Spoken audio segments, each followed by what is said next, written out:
Très heureuse de vous voir, chers élèves de 3e année, encore une fois, dans une nouvelle leçon. J'espère que vous suivez, j'espère que vous êtes vigilants. Bonne...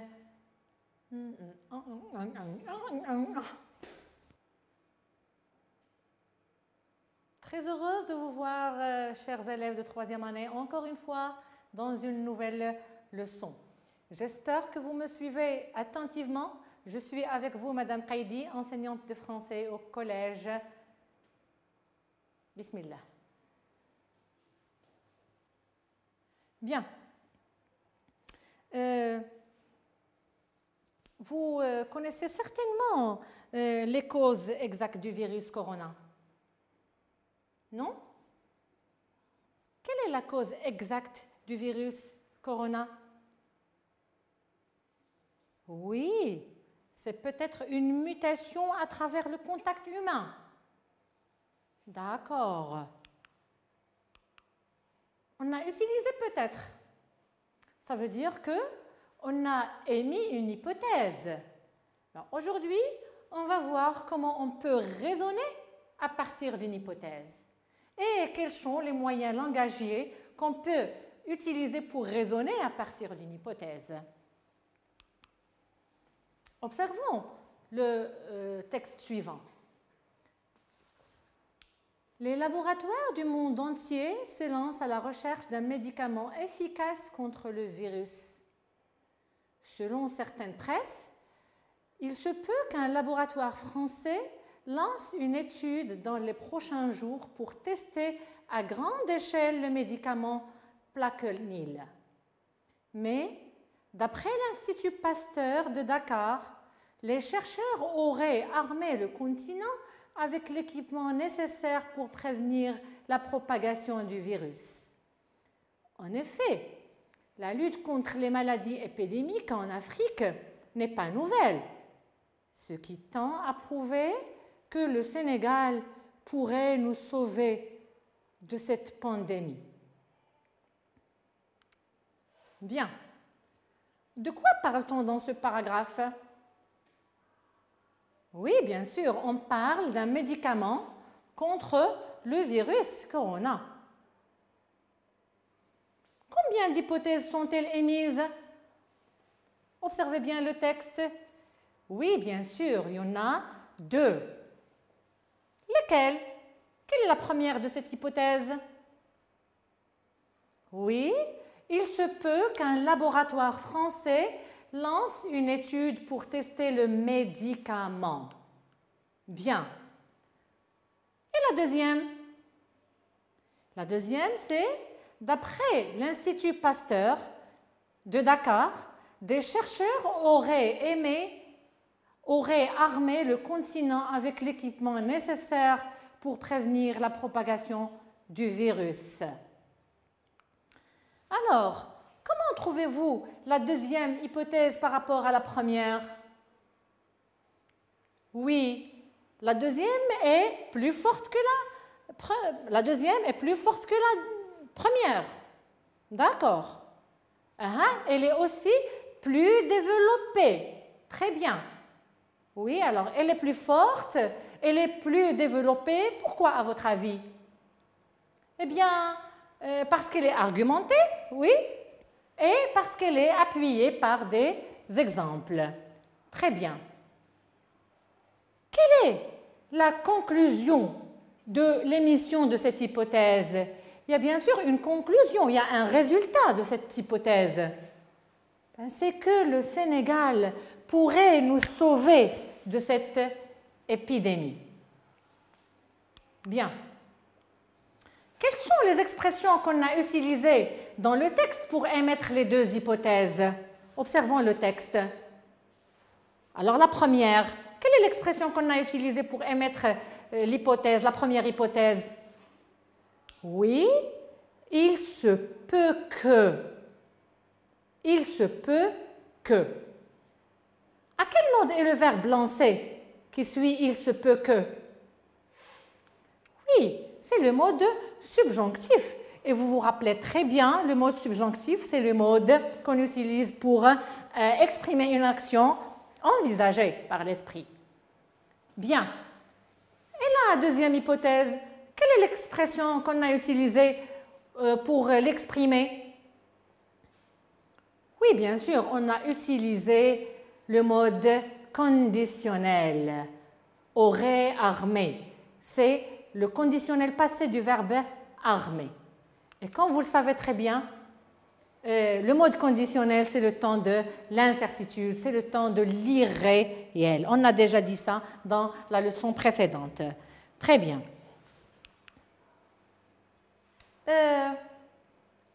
Maintenant, observons le verbe de la phrase argumenter. Oui, observons la phrase suivante. En effet, la lutte contre les maladies épidémiques en Afrique n'est pas nouvelle. Dans cette phrase, on justifie, on argumente. Très bien. À quel temps on a conjugué le verbe de cette phrase? En effet, la lutte contre les maladies épidémiques en Afrique n'est pas nouvelle. Le verbe être ici, à quel temps est-il conjugué? Oui, il est conjugué au présent de l'indicatif. Le mode indicatif, bien sûr, c'est le temps, c'est le mode de la vérité, c'est le mode de la certitude. Voilà. Et enfin, on a tiré une conclusion. Quelle est l'expression qui le montre, toujours dans le texte? Hein? Voilà, très bien. Ce qui tend à prouver, ce qui tend à montrer, ce qui montre. Hein? Là, on tire une conclusion, ce qui tend à prouver. D'accord. Et à quel temps on a conjugué le verbe de cette phrase? Oui, regardez le verbe de cette phrase. À quel temps il est conjugué? Pourrait, le verbe pouvoir. Il est conjugué au conditionnel, le mode de l'incertitude. Très bien. Bien. Alors, est-on certain de cette conclusion? Ce qui tend à prouver que le Sénégal pourrait enfin nous sauver de cette pandémie. On est certain? Est-ce qu'on est certain? Est-ce qu'on est sûr de cette conclusion? Bien sûr que non, on n'est pas sûr. Qu'est-ce qui le montre? Bien sûr, c'est le verbe pouvoir qui est conjugué au conditionnel. Très bien. Alors, récapitulons ce que nous avons vu depuis le début. Pour raisonner à partir d'une hypothèse, il faut suivre le schéma suivant. D'abord, il faut exposer les faits, présenter l'événement, présenter le fait. Et puis, il faut émettre une ou plusieurs hypothèses. Quand il s'agit de deux hypothèses, il faut que la deuxième soit plus forte et plus développée que la première. Et là, on utilise les expressions suivantes. Il se peut que, supposons que, admettons que, plus subjonctif, bien sûr. Comme on peut utiliser peut-être, d'accord, plus le mode conditionnel. Et la troisième étape, bien sûr, il faut retenir une hypothèse et la développer. C'est-à-dire la deuxième hypothèse qui est plus développée doit être retenue et puis après développée pour en tirer une conclusion. Alors voilà la troisième étape pour raisonner à partir d'une hypothèse. D'accord. Donc la conclusion à la fin. Et bien sûr, la conclusion qui est la conséquence. On a déjà vu les expressions qui expriment la conséquence, à savoir donc, alors, par conséquent, cela montre que, cela prouve que, cela tend à prouver, etc., etc. Donc voilà les trois étapes qu'il faut suivre pour raisonner à partir d'une hypothèse. Bien, on passe directement à un exercice. L'exercice numéro 1. On nous a donné des phrases qui sont des raisonnements. Et on nous demande dans cet exercice de relever la première hypothèse et puis la deuxième qui est plus développée. D'accord? On commence par la première phrase. Un baigneur est retrouvé noyé à la plage de Média. Il est possible qu'il ait nagé pendant que la mer était agitée. Mais, selon son ami, c'est un malaise qui aurait pu être la cause de cette noyade. Effectivement, la victime souffrait toujours de crampes au niveau de ses jambes. Bien. Alors, quel est d'abord le fait présenté dans ce paragraphe? D'accord, très bien. C'est qu'un baigneur est retrouvé noyé à la plage de Média. Oui. Et quelle est la première hypothèse émise? Oui, bien sûr, il est possible qu'il ait nagé pendant que la mer était agitée. Quelle est l'expression qu'on a utilisée pour l'introduire? Oui, bien sûr, il est possible que. C'est l'équivalent de « il se peut que ». Et bien sûr, regardez, le verbe, il est conjugué au mode subjonctif. C'est le verbe nager au subjonctif passé. Bien. Cette première hypothèse, est-elle développée? Est-elle argumentée? Bien sûr que non. Ce n'est qu'une hypothèse. Bien. On relève maintenant la deuxième hypothèse, ou bien l'hypothèse développée. Mais selon son ami, c'est un malaise qui aurait pu être la cause de cette noyade. Voilà la deuxième hypothèse. Par quoi cette deuxième hypothèse est-elle introduite? Oui, selon son ami, d'accord, selon, on n'est pas sûr, mais ce sont les paroles de son ami. Et bien sûr, le verbe pouvoir qui est conjugué au mode conditionnel, pouvoir au conditionnel passé. Très bien. Cette hypothèse qui est développée, quelle est sa conclusion? Oui, c'est que la victime souffrait toujours de crampes au niveau de ses jambes. D'accord? En effet, ou bien effectivement, ça c'est l'expression qui introduit la conclusion, ou bien le résultat, ou bien sûr la conséquence de ce fait. C'est bon? On passe à la deuxième phrase. Un bateau a coulé au large de l'océan Atlantique hier vers 15 heures. Les journalistes présument que c'est une lame de fond qui aurait renversé l'embarcation. Mais selon des témoins, c'est une surcharge qui aurait été à l'origine de ce drame. Le nombre d'occupants du chalutier s'est élevé à 40. Cela révèle que le bateau transportait beaucoup plus que le nombre autorisé. Bien, alors que présente-t-on dans ce petit paragraphe? Oui, on présente un fait. Quel est ce fait? Oui, c'est qu'un bateau a coulé au large de l'océan Atlantique hier vers 15 heures. Ça, c'est le fait. On nous demande de relever la première hypothèse. La première hypothèse, c'est que des journalistes présument que c'est une lame de fond qui aurait renversé le bateau. Voilà la première hypothèse qui n'est pas développée. Ce sont des paroles de journalistes. Qu'est-ce qu'on a utilisé pour émettre cette hypothèse? Oui, c'est que les journalistes présument, ou bien les journalistes pensent, croient. D'accord? Donc, ils émettent une hypothèse sur la cause de cette noyade. Et en plus de ça, on a utilisé le verbe renverser au conditionnel passé. Très bien. Mais dans cette phrase, il y a une deuxième hypothèse qui est beaucoup plus développée, n'est-ce pas? Quelle est cette hypothèse? Oui, bien sûr.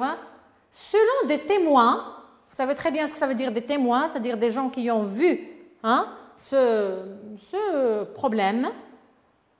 Selon des témoins, c'est une surcharge qui aurait été à l'origine de ce drame. Voilà. Ces témoins, sont-ils sûrs de ce qu'ils disent? Oui, ils ne sont pas sûrs, bien sûr. Donc, on a utilisé le conditionnel. On n'est pas sûr des paroles des témoins. C'est pourquoi on a utilisé le conditionnel passé dans cette phrase. Mais cette hypothèse est développée, bien sûr. Il y a un argument qui peut justifier cette hypothèse. Lequel? C'est que le nombre d'occupants du chalutier, c'est-à-dire du bateau, s'est élevé à 40. Alors que le bateau ne peut pas occuper, il n'y a pas assez de place, il n'y a pas 40 places pour tous les occupants. Bien sûr. Alors cela révèle que le bateau transportait beaucoup plus que le nombre autorisé. Cela veut dire qu'à la fin, on a tiré une conclusion pour justifier la deuxième hypothèse. D'accord? Bien. Maintenant, on va passer à un autre exercice dans lequel c'est vous qui allez donner des phrases, mais selon la situation. Maintenant, on va passer à un deuxième exercice. Je vais vous donner des situations de communication, d'accord? Et vous allez trouver des énoncés convenables. Première situation. Un inspecteur de police émet une hypothèse en interrogeant une femme suspectée de meurtre. Qu'est-ce qu'il pourrait lui dire? Alors, imaginez la situation. C'est un inspecteur qui parle, d'accord? Il parle à une femme suspectée de meurtre, d'accord? Comme si c'est elle qui a tué. Et l'inspecteur émet une hypothèse qu'il veut s'en assurer. Qu'est-ce qu'il pourrait lui dire? Il parle directement à cette femme. Oui, par exemple, il peut dire « Vous étiez au cinéma au moment du crime. Supposons que vos paroles soient vraies. Comment expliqueriez-vous la présence des cheveux entre les doigts de la victime? Ce sont vos cheveux, n'est-ce pas, madame? Voilà. Alors, que fait l'inspecteur dans cette phrase? Oui, il émet une hypothèse, une seule hypothèse, et cette hypothèse, il s'en assure par la suite. Donc, d'abord, il a présenté un fait. Quel est ce fait? Vous étiez au cinéma au moment du crime. Et voilà, il émet son hypothèse avec l'expression « supposons que ». D'accord? Supposons que vos paroles soient vraies. Comment expliqueriez-vous la présence de vos cheveux entre les doigts de la victime? Ça, c'est une question, bien sûr, à laquelle il n'attend pas une réponse. On passe à la deuxième situation. Ahmed donne des hypothèses pour expliquer la mort de son voisin. Qu'est-ce qu'il pourrait dire? C'est Ahmed qui parle.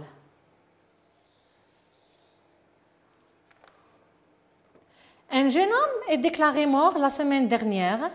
Tout le monde a imaginé que c'était à cause du virus corona.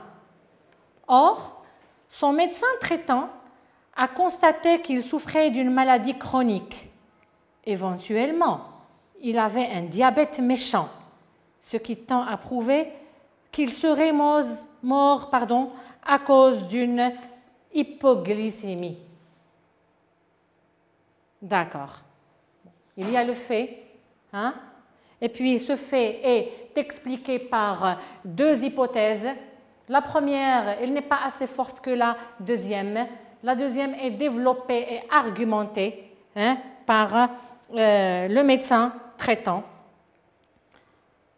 Voilà, donc les trois étapes pour émettre pour raisonner à partir d'une hypothèse. Voilà, merci beaucoup chers élèves pour votre attention et on se voit dans une séance prochaine.